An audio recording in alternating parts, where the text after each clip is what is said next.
പ്രിയ ദൈവമക്കളെ, എല്ലാവരും തീ കൊണ്ട് ഉപ്പിടും. അത് ചെറുതും വലുതൊന്നുമില്ല. ദൈവത്തിൻ്റെ മക്കളാകുന്ന എല്ലാവരെയും ദൈവം തീ കൊണ്ട് ഉപ്പിടും. എന്താണ് തീയും ഉപ്പും നമ്മളെ കാണിക്കുന്നത്? മർക്കോസ് സുവിശേഷത്തിൻ്റെ 9-ാം അധ്യായത്തിലൂടെയാണ് നമ്മൾ വായിച്ചത് എല്ലാവരും തീ കൊണ്ട് ഉപ്പിടുമെന്നുള്ള വചനം. ഉപ്പ് നല്ലത് തന്നെ, ഉപ്പ് കാരമില്ലാതെ പോയാലോ എന്തിനാൽ അതിന് രസം വരുത്തും. നിങ്ങളിൽ തന്നെ ഉപ്പുള്ളവരും അന്യോന്യം സമാധാനമുള്ളവരുമായിരിപ്പിൻ. സോ ദൈവം നമ്മളോട് പറയുന്നു, നിങ്ങൾ ലോകത്തിന് വെളിച്ചമാകുന്നു, ഭൂമിക്ക് നിങ്ങൾ ഉപ്പാകുന്നുവെന്ന്. മനുഷ്യന് നൽകിയിരിക്കുന്നത് ഭൂമിയിലാണ് മനുഷ്യനെ ആക്കിയിരിക്കുന്നത്. അപ്പോൾ നമ്മൾ എന്താണ് ദൈവം നമ്മളോട് പറയാൻ ആഗ്രഹിക്കുന്നത്? നമുക്കൊന്ന് ചിന്തിക്കാം. തീ നമ്മളെ കാണിക്കുന്നത് നമ്മളുടെ ജീവിതത്തിൽ മുന്നോട്ട് ദൈവം ഒരു ദൗത്യം തന്ന് നമ്മൾ മുന്നോട്ട് പോകുമ്പോൾ അതിൽ പരിശോധനയുണ്ടാകും, അതിലൂടെ ശുദ്ധീകരണം നടക്കുകയാണ്. ഉപ്പ് നമ്മളെ കാണിക്കുന്ന നമ്മുടെ സ്വഭാവവും നമ്മുടെ സ്വാധീനത്തെക്കുറിച്ചാണ്.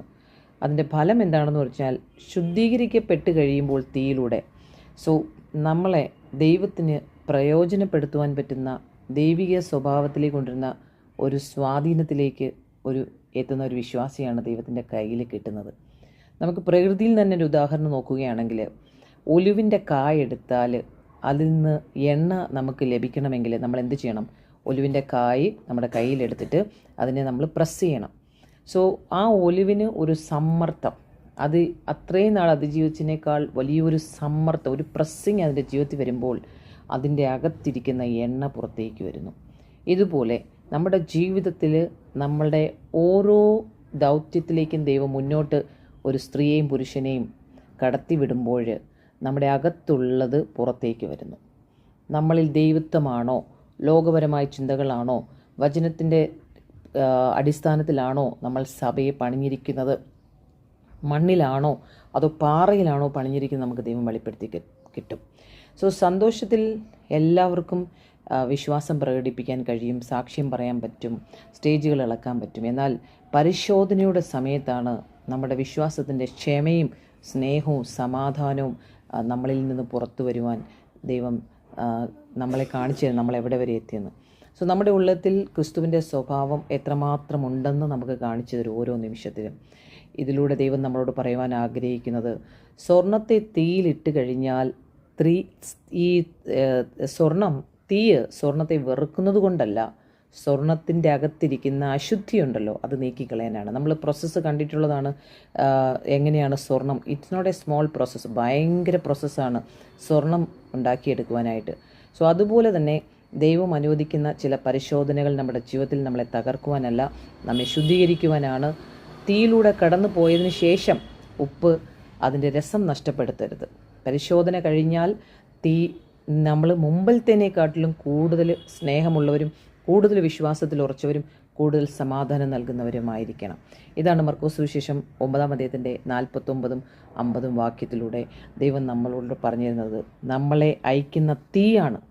പക്ഷേ 2 പ്രാവശ്യം മനുഷ്യർ അവിടെ തീ കണ്ടു. പക്ഷേ ആ തീ ആത്മീയ തീയായിരുന്നു.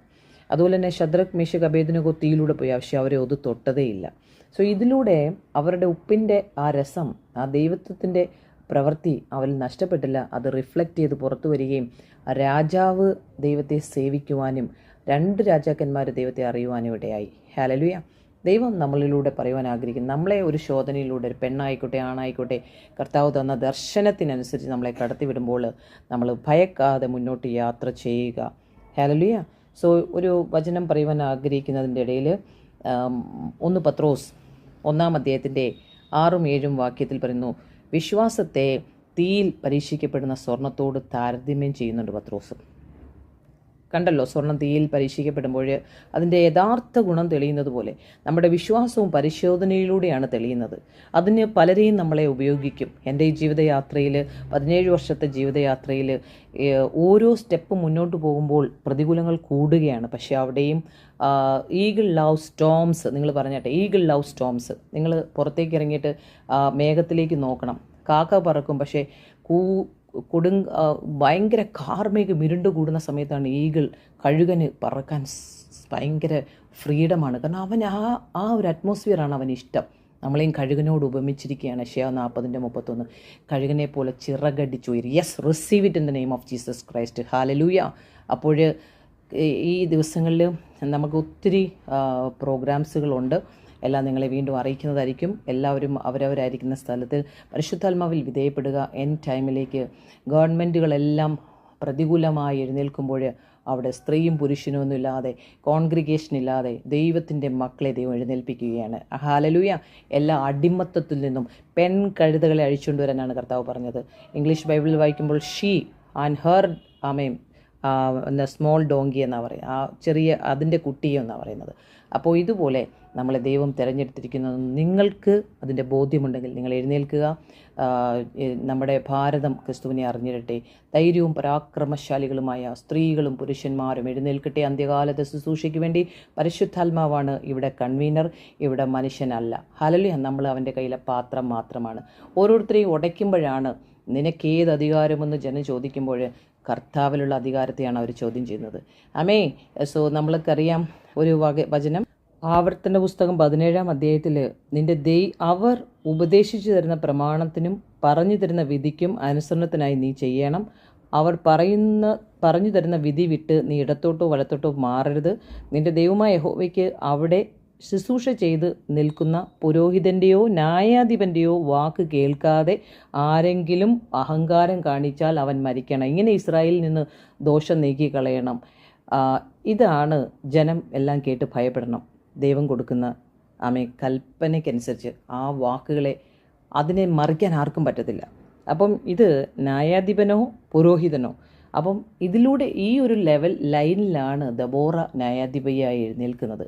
അപ്പോൾ സ്ത്രീയല്ലേ അവൾ എഴുന്നേറ്റത്. അപ്പോൾ ദൈവത്തെ ചോദ്യം ചെയ്യുന്ന ദൈവദാസന്മാർ, ദൈവത്തെ ചോദ്യം ചെയ്യുന്ന ആളുകൾ, മനുഷ്യർ എന്നാണ് പറയുന്നത്, അവരെല്ലാം ദൈവം തീ കൊണ്ട് ശുദ്ധീകരിക്കുകയും ഉപ്പുകൊണ്ട് അവരെ സ്ഥിരപ്പെടുത്തുകയും ചെയ്യും. അവരുടെ ക്വാളിറ്റിയെ തിരിച്ചറിയുവാൻ ദൈവം അവർക്ക് അവസരം കൊടുക്കും. ഈ ഭൂമിയിൽ തന്നെയാണ് അവനവൻ ചെയ്തതിൻ്റെ പ്രതിഫലം സ്വർഗത്തിൽ നമ്മൾ ഈ ഭൂമിയിൽ നിന്നപ്പോൾ ചെയ്തതിനാണ്. എല്ലാവരും ദൈവഭയത്തോടുകൂടി മുന്നോട്ട് ഓടട്ടെ. നമുക്കെതിരായി വരുന്ന അപവാദങ്ങളും നിന്ദകളും പൗലോസ് അപ്പോസ്തലൻ 2 കൊരിന്ത്യർ ലേഖനം 6 പറയുന്നത് പോലെ നിങ്ങൾക്ക് ലഭിച്ച കൃപ അസാധ്യമാക്കി കളയുന്ന സഹപ്രവർത്തിക്കാരനായി ഞാൻ നിങ്ങളോട് അപേക്ഷിക്കുന്നു എന്നാണ്. നമ്മളോട് ഓരോരുത്തരോടും പൗലോസ് കാൽച്ചൂടുകൾ വയ്ക്കുവാൻ പറയുമ്പോൾ ധൈര്യത്തോടുകൂടെ എഴുന്നേൽക്കുന്ന, നിനക്കാര് തന്നു, നീ എൻ്റെ കൈ വയ്ക്കാൻ നിനക്ക് അധികാരം ആര് തന്നു സ്ത്രീയെ എന്ന് ചോദിക്കുന്ന ചോദ്യത്തിന് മുമ്പിൽ നമ്മളല്ല ഉത്തരം കൊടുക്കുന്നത്, കർത്താവ് സംസാരിക്കും. ആമേൻ. സോ നമ്മളുടെ ഉപ്പിൻ ശുദ്ധി വരുത്തുമ്പോൾ നമ്മളുടെ ക്വാളിറ്റി നഷ്ടപ്പെടരുത്, ആ കാരം നഷ്ടപ്പെട്ടു പോകരുത്. സൂക്ഷിക്കുക. വളരെ സമാധാനത്തോടുകൂടെ നിങ്ങൾ യാത്ര ചെയ്യുക. ഈ ഒരു യാത്ര അത്ര എളുപ്പമല്ല, വിളിയും തിരഞ്ഞെടുപ്പുമല്ല. എല്ലാവരോടും പറയാണ്, ഉണർന്ന് പ്രകാശിക്കുക. ഹല്ലേലൂയ. സോ തീയിലൂടെ കടന്നു പോകുക, ഉപ്പിൻ്റെ രസം നഷ്ടപ്പെടുത്തരുത്. Have A blessed day. Never give up. God has A great plan about you.